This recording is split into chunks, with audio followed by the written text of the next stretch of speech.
हे कमल नयन, ये तो घोर अन्याय हो रहा है। ये तो पशुता है। ये निर्ममता असहनीय है। जानता हूं महादेवी, जानता हूं, परंतु आप भी ये जान लीजिए महादेवी कि रावण के पतन की कहानी इसी रक्त से लिखी जाएगी। हे महादेवी, हर युग में ये होता रहा है और ऐसा ही होता रहेगा। अत्याचार रक्त की नदियां तो अवश्य बहाता है, किंतु अंत में उन्हीं नदियों में डूब जाता है। परंतु हे कमल नयन, अभी तो ऐसा लग रहा है मानो इन निर्दोषों का रक्त व्यर्थ जा रहा है। नहीं महादेवी, निर्दोषों, निर्बलों और दुखियों का रक्त कभी व्यर्थ नहीं जाता। महादेवी, जिस प्रकार अंधियारी रात्रि सूर्य की एक किरण का भी सामना नहीं कर पाती, उसी प्रकार अत्याचार क्रांति की पहली चिंगारी को भी सहन नहीं कर पाता। दुखियारी मंदोदरी कितनी भली नारी, कितने दुष्ट के चंगुल में फंस गई। महादेवी, कमल तो सदैव कीट में ही खिलता है ना, और मंदोदरी को इस क्रांति में एक बहुत महत्वपूर्ण भूमिका निभानी है। महादेवी, जिस क्रांति में नारी की भूमिका ना हो, वो क्रांति कभी सफल नहीं हो सकती। फिर वो क्रांति चाहे घर के भीतर हो या घर के बाहर।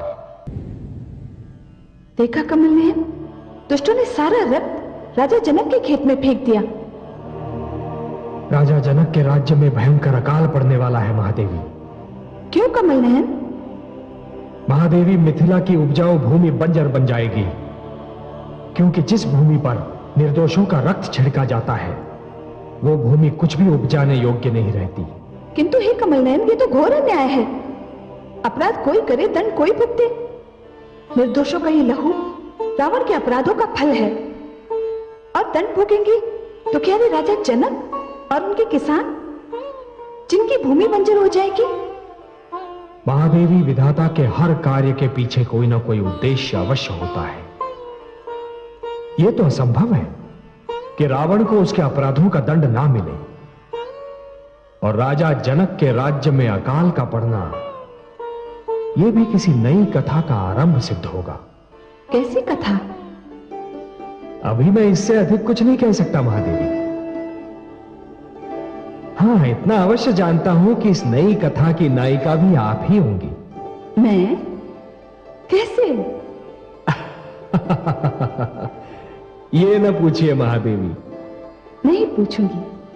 मैं जानती हूँ जिस कथा की नायिका मैं रहूंगी, उसके नायक तो आप ही होंगी, और जिस कथा के नायक आप होंगे, वो कथा मेरे लिए संसार की सुंदरतम कथा होगी। वास्तव में वो कथा बहुत सुंदर होगी महादेवी। उस कथा का एक छोर राजा जनक के राज्य में और दूसरा छोर राजा दशरथ के आंगन में होगा। परंतु हे कमल नयन, जिन दो राजाओं के नाम आपने लिए, वो दोनों तो संतानहीन हैं। महादेवी, उन दोनों की संतानहीनता ही तो इस कथा का रहस्य होगा। हे कमल नयन, मिथिला नरेश जनक ने कितना सुंदर और कितना अनुपम निर्णय लिया है। इस संकट की घड़ी में वो अपनी किसान प्रजा की भांति खेत में हल चलाएंगे। उनका ये निर्णय सुनकर मेरा हृदय प्रसन्नता से झूम उठा है। हे महादेवी, और आपको इतना प्रसन्न देखकर मुझे जो प्रसन्नता हो रही है, उसका वर्णन मैं शब्दों में नहीं कर सकता। महादेवी, राजा वही है जो स्वयं को प्रजा के सुख दुख का भागीदार समझे। वो राजा ही क्या, जो स्वयं को प्रजा से दूर रखकर अपने राजभवन के ऐश्वर्य का बंदी हो जाए, स्वयं अपने सुखी संसार में इतना मग्न हो जाए कि उसे यह पता ही न हो कि प्रजा पर क्या बीत रही है, प्रजा कैसे जी रही है। हे महादेवी, जो राजा संकट की घड़ियों में प्रजा के कंधे से कंधा मिलाकर खड़ा नहीं हो सकता, वो राजा कहलाने योग्य ही नहीं है। और मुझे इसलिए और भी प्रसन्नता हो रही है कि जनक ने किसान के महत्व को पहचाना। यदि ईश्वर जन्मदाता है तो किसान अन्नदाता है। वो धरती को अपने लहू से सींचकर मानव को जीवित रहने का साधन प्रदान करता है। सर्वथा सत्य है महादेवी। किसान धरती पर ईश्वर का सहायक होता है, परंतु इससे भी बड़ा एक सत्य और है महादेवी, कि एक राजा तो केवल अपनी प्रजा का पालक होता है, परंतु एक किसान सारी मानवता का पालक होता है। इसलिए हे महादेवी, राजा जनक का हल थामना उनका गौरव कम नहीं करता, बल्कि उसमें और भी वृद्धि करता है। हे कमल नयन, मेरे मन में राजा जनक के प्रति अपार स्नेह और आदर भाव का सागर उमड़ने लगा है। न जाने इसका क्या कारण है। महादेवी, कारण के बिना किसी रहस्य का अस्तित्व संभव ही नहीं है। जिस प्रकार बादल के बिना बरखा नहीं हो सकती, अग्नि के बिना धुआं नहीं हो सकता, उसी प्रकार कारण के बिना कोई रहस्य जन्म ही नहीं ले सकता महादेवी। हाँ, इतना अवश्य है कि रहस्य वही अति सुंदर होता है जिसका कारण तुरंत समझ में ना आए। हे जगदीश, हे श्रीहरि, आप तो कारणों के कारण हैं, रहस्यों के रहस्य। मैं बहुत व्याकुल हो उठी हूँ। आप ही बताइए ना, इस रहस्य का क्या कारण है? आप कथा प्रारंभ होने से पहले ही उसका अंत जानना चाहती हैं महादेवी। महादेवी, व्याकुल न हो, कारण अतिशीघ्र आपके समझ में आ जाएगा। आप तो बस जनक की मिथिला नगरी पर अपनी दृष्टि जमाए रखिए और मुझे यह देखने दीजिए कि दशरथ की अयोध्या नगरी में क्या हो रहा है। हे कमल नयन, आपके प्रिय देवर्षि बड़ी लगन से आपका तप कर रहे हैं। हाँ महादेवी, देवर्षि मुझे धरती पर बुलाना चाहते हैं। तो क्या आप नहीं जाएंगे? जाऊंगा तो अवश्य, जाना पड़ेगा महादेवी, परंतु मुझे एक चिंता हो रही है। किस बात की चिंता देवेश्वर? चिंता यह है महादेवी कि कहीं देवराज इंद्र इसका उल्टा अर्थ न निकाल लें। देवराज की आपने भली चलाई। वे तब से इतना भयभीत रहते हैं कि मानो तब का आविष्कार ही उनका विरोध करने के लिए हुआ हो। क्या किसी ने आसन लगाया, आंखें मूंदी, वहां उनका सिंहासन तोड़ने लगा। महादेवी, आपके मुख से शब्द निकलने की देर थी। वो देखिए, उनका आसन डोले ना डोले, उनका निश्चय अवश्य डोलने लगा है। नारायण नारायण।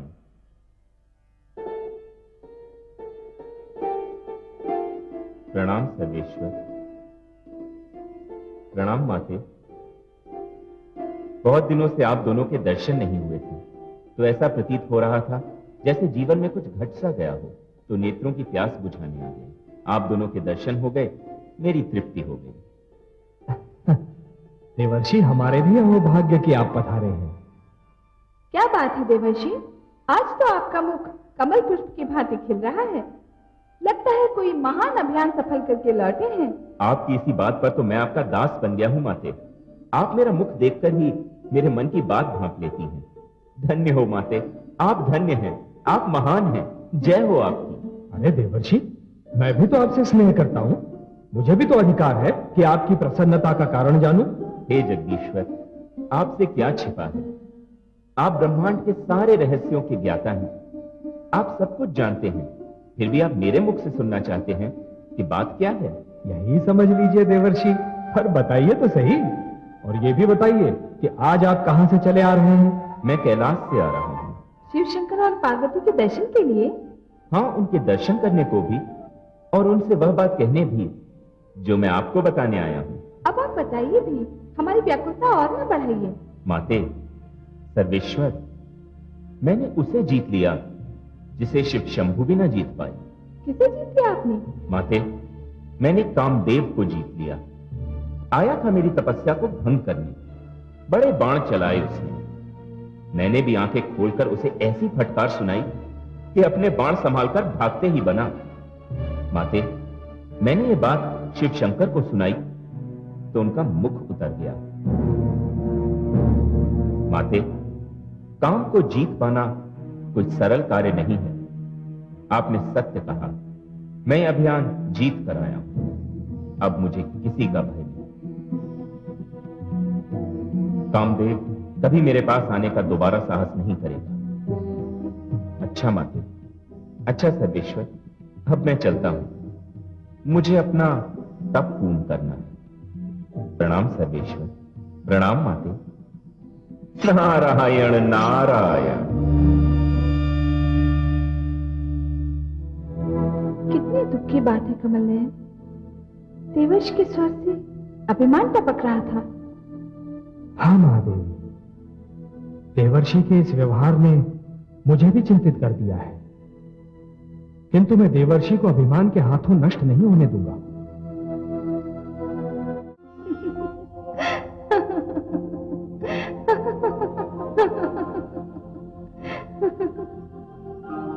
हुआ महादेवी? ऐसा क्या देख लिया आपने जो आप अपनी हंसी को रोक नहीं पा रही हैं? अपने देवर्षि को देखकर हंसी आ रही है। तो क्या हुआ? बड़े ऊंचे स्वर में बोलकर गए थे कि उन्होंने काम पर विजय पा ली है। कामदेव के जिस बाण ने भोलेनाथ को घायल कर दिया था, उसका उन पर कोई प्रभाव नहीं हुआ। पर विश्व मोहिनी के नेत्रों के पहले ही बाण से हमारे देवर्षि धराशायी हो गए। सारे बड़े बड़े बोल धरे के धरे रह गए। महादेवी, अभी तो खेल आरंभ हुआ है, आगे आगे देखिए क्या घटित होता है। परंतु हे कमलनयन, एक रहस्य मेरी समझ में नहीं आया। विश्व मोहिनी तो वही वेदवती है ना, जिस पर दुष्ट रावण की कुदृष्टि पड़ी थी और उसने उसका सतीत्व भंग करना चाहा था। ये कैसा रहस्य है? महादेवी, मैं आपको उस दिन का संपूर्ण वृत्तांत बताता हूं।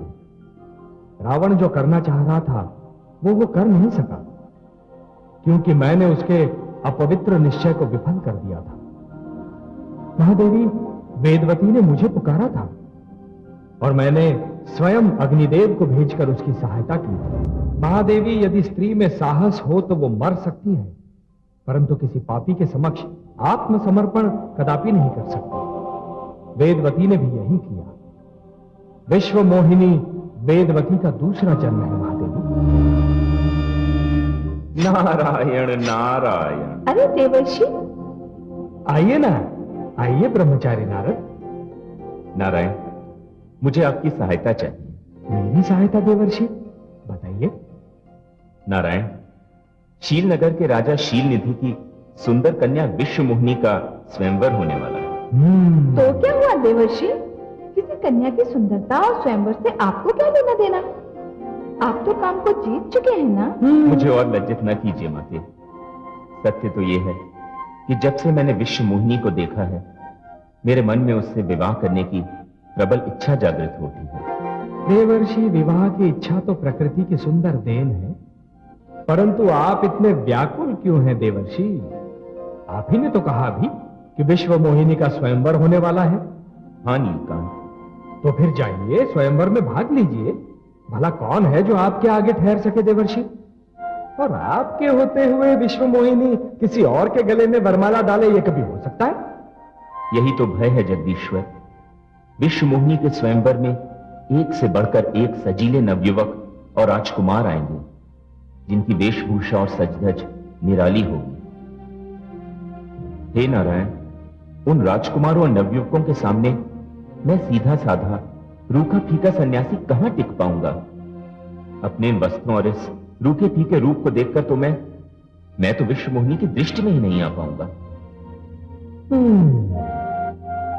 समस्या है देवर्षि, समस्या है, बड़ी विकट समस्या है। तो क्या आप चाहते क्या है देवर्षि? हे सर्वेश्वर, मैं चाहता हूं कि मेरा कल्याण हो जाए। मेरे इस रूप को आप इतना अद्भुत बना दीजिए कि जो भी मुझे देखे बस देखता ही रह जाए। आप चिंता न करें देवर्षि, आपकी मनोकामना अवश्य पूर्ण होगी। मैं वही करूंगा जिसमें आपका कल्याण हो। कल्याणमस्तु। मुझे आज्ञा दें प्रभु। नारायण नारायण। कमलनयन, अब आप क्या करेंगे? वही करूंगा जो देवर्षि चाहते हैं। उन्हें जो भी देखेगा बस देखता ही रह जाएगा। कमलनयन, देवर्षि आ रहे हैं। ज्वालामुखी फटने ही वाला है। बहुत क्रोधित दिखाई दे रहे हैं।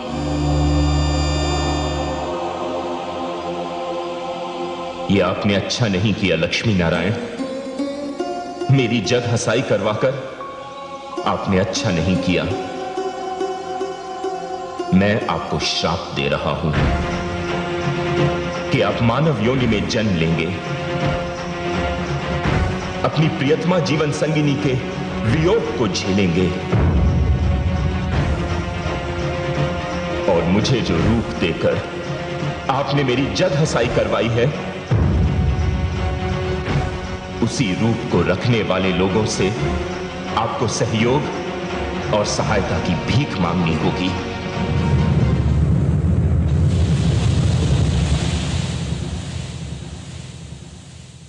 हे लक्ष्मी नारायण, मुझे आज बहुत दुख है। मेरे मन में अत्यंत पीड़ा है। यदि आपको स्वयं विश्वमोहिनी से विवाह करना था तो आपने मुझे प्रोत्साहित ही क्यों किया? मुझे स्वयंवर में भाग लेने के लिए उकसाया ही क्यों? मैंने तो आपसे अपना कल्याण करने की विनती की थी, आपने मुझे उपहास का पात्र बना दिया।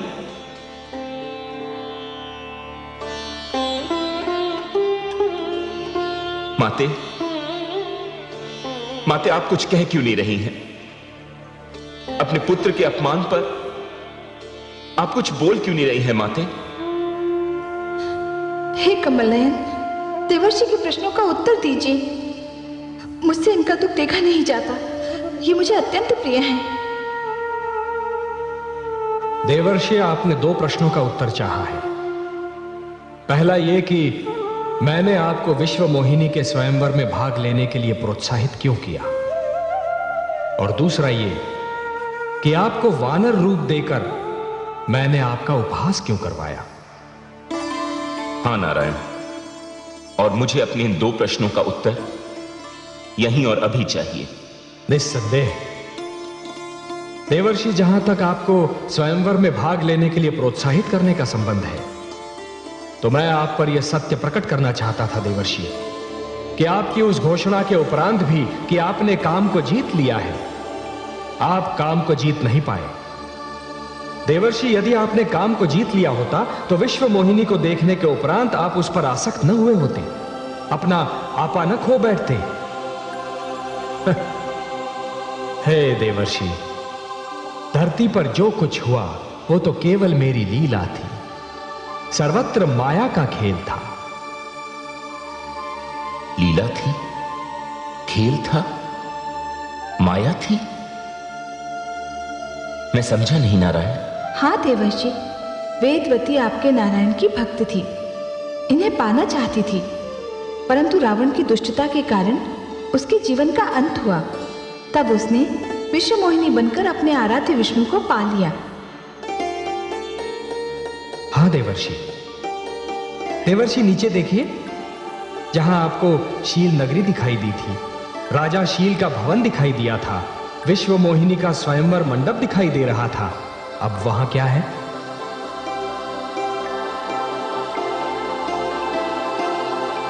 किंतु हे लक्ष्मी नारायण, मुझे वानर रूप देकर मेरा उपहास करने की क्या आवश्यकता थी?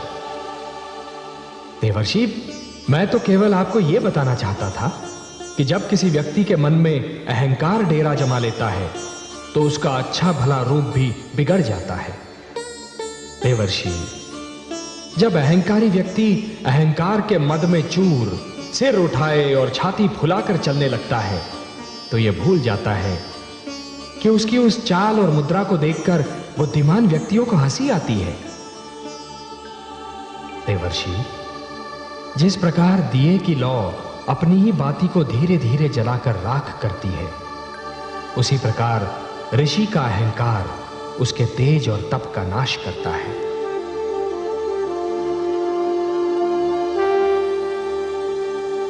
हे ब्रह्मापुत्र, मैं आपके तेज और तप को अहंकार की अग्नि से बचाना चाहता था, वो आपका उपहास नहीं था।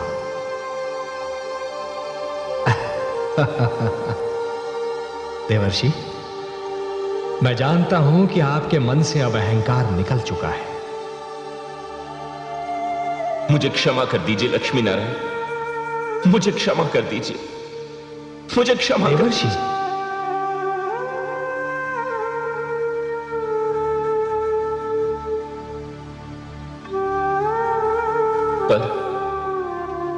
पर यह तो बहुत बुरा हुआ। देवर्षि, क्या बुरा हुआ? माते, मैंने अपने उपहास के आवेश में आकर नारायण को मानव योनि में जन्म लेने, पत्नी के वियोग को झेलने और वानरों से सहायता लेने का श्राप दे दिया। अब मैं क्या करूं? अब मैं क्या करूं नारायण? देवर्षि, आपका यह शाप सिर आंखों पर, और आपके इस शाप का एक अंश तो अतिशीघ्र रंग लाएगा। रावण के अत्याचार बढ़ते जा रहे हैं, मानवता करा रही है देवर्षि। और मानवता की कराह को मैं अनसुना नहीं कर सकता। और देवर्षि, यह भी तो संभव है कि आपके इस शाप में भी मानव कल्याण का महान उद्देश्य निहित हो। देवर्षि के शाप से मैं भी तो मुक्त नहीं हूं कमल नयन। महादेवी, हम दोनों को धरती पर जाना होगा। देवर्षि के शाप के कारण मुझे रघुकुल जाना होगा और आपका भी मिथिला नगरी में जाना निश्चित है। महादेवी, आप महाराज शीरध्वज के घर जन्म लेंगी। महाराज शीरध्वज के घर? कौन महाराज शीरध्वज कमल नयन? महादेवी, मिथिला के नरेश राजा जनक का वास्तविक नाम है शीरध्वज।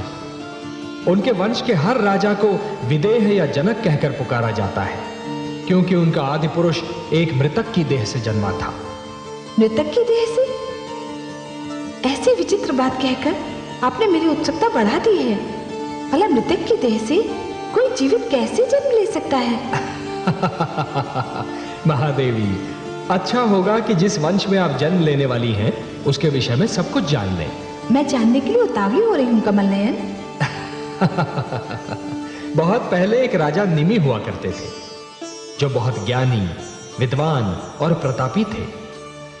एक बार उन्होंने राजसूय यज्ञ करने का निर्णय लिया महादेवी, और उन्होंने अपने कुलगुरु ऋषि वशिष्ठ को पौरोहित्य के लिए आमंत्रित किया।